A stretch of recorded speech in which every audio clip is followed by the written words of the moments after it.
CV আনন্দ বোস কিছুক্ষণ আগেও আমাদের এই রাজ্যের অর্থাৎ বাংলার রাজ্যপাল ছিলেন, হঠাৎ পদত্যাগ করেছেন। কেন পদত্যাগ করলেন কেউ বুঝে উঠতে পারল না।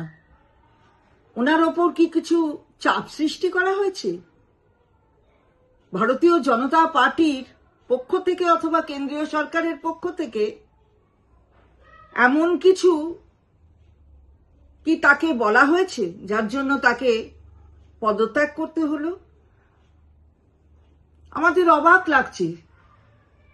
কিছুদিনের মধ্যেই নির্বাচন, তাহলে কি কেন্দ্রীয় সরকার অথবা ভারতীয় জনতা পার্টি তারা চায় না যে বাংলার নির্বাচন হোক? এর ভেতরে কি অন্য কিছু লুকিয়ে আছে? মানে এই যে সাপ্লিমেন্টারি লিস্ট বেরোনো, সেগুলো সময় মতো না বেরোক, এখানে একটু রাষ্ট্রপতি শাসন হোক, এরকম কি কোনো মনোবাঞ্ছা আছে কেন্দ্রীয় সরকার এবং ভারতীয় জনতা পার্টির? হঠাৎ কিসের পদত্যাগ?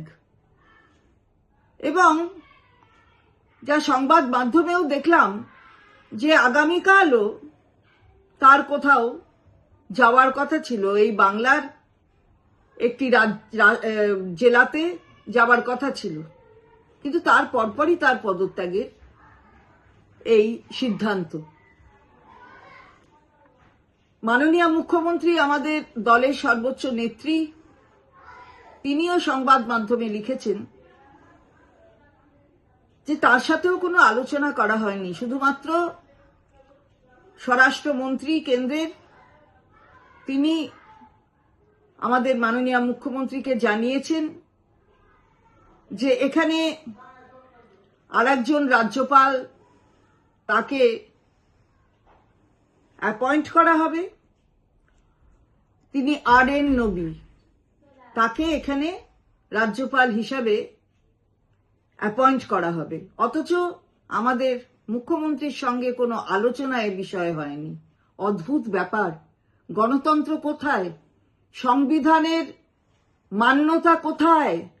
সংবিধানের সমস্ত কিছুকে জলাঞ্জলি দিয়ে শুধু ক্ষমতা দখলের চেষ্টা, এটাই কি ভারতীয় জনতা পার্টির দৃষ্টান্ত তৈরি করছে? এটাই কি কেন্দ্রীয় সরকার দৃষ্টান্ত তৈরি করছে? আমরা হতবাক।